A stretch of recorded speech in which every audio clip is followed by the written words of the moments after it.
So hello everyone, welcome back to our channel. तो guys, आज हम इस वीडियो में डिस्कस करने वाले हैं एसएससी स्टेनो 2024 के लिए लास्ट 60 डेज स्ट्रेटेजी, जो कि रहेगी हमारी इंग्लिश को लेकर। तो हम स्टार्ट करते हैं लास्ट 60 डेज स्ट्रेटेजी। इंग्लिश के लिए हमारे लिए क्या बेस्ट पॉइंट्स रह सकते हैं और हम किस हिसाब से अपने प्लान करें ताकि जो हमारा स्कोर है वो काफ़ी अच्छा हो सके इंग्लिश में। तो सबसे पहले आप सबको ग्रामर के अपने जो भी इम्पोर्टेंट टॉपिक्स हैं वो कवर करने हैं, क्योंकि आजकल जो जितने भी चाहे एरर डिटेक्शन वाले क्वेश्चन हैं या हमारे इम्प्रूवमेंट वाले क्वेश्चन हैं, उस सब में ग्रामर से एरर्स आनी आनी है। तो और ग्रामर आपको आगे भी वैसे भी क्लोज टेस्ट और कॉम्प्रिहेंशन सब में इम्पोर्टेंट रोल प्ले करेगी, ताकि आपको अंडरस्टैंडिंग आपकी बिल्ड हो सके और आप क्वेश्चंस सॉल्व कर सको। तो सबसे पहले ग्रामर के इंपॉर्टेंट टॉपिक्स हैं verb, tense, active passive, direct indirect, preposition और फ्रेजल वर्ब्स। आजकल सबसे ज़्यादा जो प्रीवियस ईयर में देखी गई है उसमें फ्रेजल वर्ब से भी हर शिफ्ट में 2 क्वेश्चन है, और सब्जेक्ट वर्ब एग्रीमेंट। ये वो इंपॉर्टेंट चैप्टर्स हैं जिनसे एरर्स आई हैं, सब में प्रीवियस ईयर में एरर्स आई है। इनके अलावा भी ग्रामर के काफ़ी चैप्टर्स बनते हैं, पर ये सबसे बेस है और सबसे इम्पोर्टेंट चैप्टर्स हैं। अगर आप ये कवर कर लेते हो तो आपके जो एरर्स वाले क्वेश्चंस हैं वो आपके सोल्व होने लग जाएंगे, क्योंकि प्रेपोजिशन के डायरेक्ट एरर आता है, फ्रेजल वर्ब से क्वेश्चन डायरेक्ट आ रहा है, एक्टिव पैसिव से दोनों में 10-10 क्वेश्चंस होंगे, डायरेक्ट इनडायरेक्ट के भी सेम क्वेश्चंस होंगे, और टेंस से भी क्वेश्चंस होगा, सब्जेक्ट वर्ब एग्रीमेंट हो गया अपना, कंजंक्शन हो गया एक चैप्टर, ये भी इंपॉर्टेंट है। और जो एरर आती है उसमें कहते हैं वर्ब एडवर्ब की जगह आपको क्वेश्चन में एडजेक्टिव लगा के दे दिया जाएगा, पर हमें उस जगह पे एडवर्ब पुट करना होता है। तो ये आपको फोकस करना है इन चैप्टर्स पे थोड़ा सा ज़्यादा, ताकि जो इन्हीं चैप्टर पे अगर आप फोकस कर लेते हो तो आपके एरर्स वाले क्वेश्चंस मोस्टली हो जाएंगे। और कुछ एरर्स वाले जो होते हैं वो थोड़े से विदाउट इन ग्रामर टॉपिक्स होते हैं, जो कि हमारी एक जनरल अंडरस्टैंडिंग पर बेस होते हैं, वो वैसे क्वेश्चन सॉल्व हो जाते हैं। पर मोस्टली जो आपके 90% जो क्वेश्चंस एरर के सॉल्व होंगे वो ग्रामर चैप्टर से ही होंगे। ये चैप्टर्स आप डेफिनेटली कवर कर लो। सेकंड इंपॉर्टेंट पॉइंट है वोकेबलरी।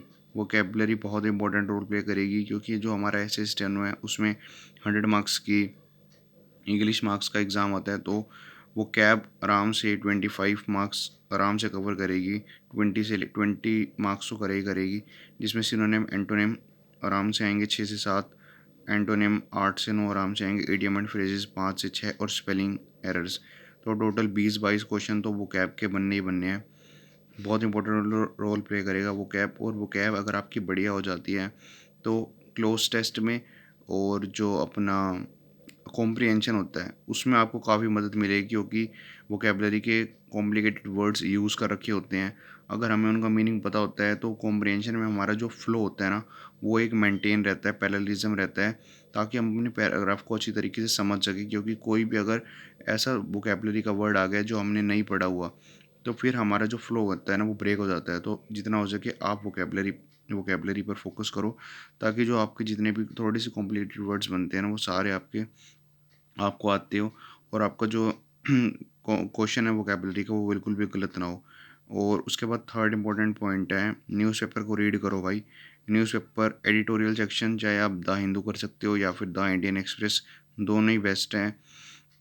मोस्टली एसएससी एस्पिरेंट यही दोनों न्यूज़पेपर फॉलो करते हैं, मैं भी ये यूज करता हूँ। वैसे एडिटोरियल सेक्शन पे फोकस करो, उसमें आपको किस किस पे बेनिफिट रहेगा। इसमें एडिटोरियल अगर आप सेक्शन कवर करते हो तो इसमें आपको PQRS में बहुत बेनिफिट मिलेगा। PQRS में आपको पता चल जाएगा कि हिसाब से कनेक्ट हो रहे हैं। जैसे न्यूज़पेपर में एक आप डेली आप रीडिंग हैबिट आपकी डेवलप हो जाएगी, तो आपको पता चल जाएगा कि इसके बाद नेक्स्ट सेंटेंस आपका यही कनेक्ट हो सकता है। और सब्जेक्ट वर्ब एग्रीमेंट इसमें बहुत इंपॉर्टेंट रोल प्ले करता है।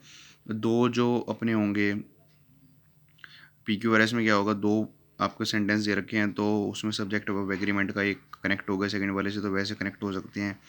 बहुत इंपॉर्टेंट रोल प्ले करेगा एडिटोरियल सेक्शन, PQRS में बहुत फ़ायदा वाला है, और क्लोज टेस्ट में बहुत अच्छी हैबिट डेवलप कर देगा रीडिंग की, और कॉम्प्रिहेंशन में तो बहुत अच्छा रहेगा ही रहेगा। आपको अंडरस्टैंडिंग समझ आ जाएगी इस हिसाब से क्लोज टेस्ट या कॉम्प्रिहेंशन कहना क्या जा रहा है। क्योंकि क्लोज टेस्ट में क्या होता है, हमारे गैप होते हैं, फिलर्स होते हैं, तो हम उसको फिल करने होते हैं। तो हमें पढ़ने के बाद एक अब अपने आप अंडरस्टैंडिंग डेवलप करनी पड़ती है कि उसमें किस हिसाब से पैराग्राफ पूछा जा रहा है, क्या उसकी थीम बन सकती है। और आजकल जो कॉम्प्रिहेंशन होते हैं उसमें डायरेक्ट पैसेज से ना लेकर टोन ऑफ द पैसेज ज़रूर पूछा जाता है। और अपना ये किस पर बेस्ड है, थीम बेस्ड, इन इन हिसाब के क्वेश्चन आजकल ज़्यादा आने लग गए हैं डायरेक्ट क्वेश्चन से। तो अगर आप न्यूज़पेपर कर लेते हो तो आपको काफ़ी बेनिफिट रहेगा। PQRS, क्लोज टेस्ट और कॉम्प्रिहेंशन के लिए सबसे बढ़िया सोर्स है न्यूज़पेपर। डेफिनेटली 1 घंटा दो न्यूज़पेपर को डेली, आपको 1 मंथ के अंदर ही अपने आप इम्प्रूवमेंट नज़र आ जाएगी।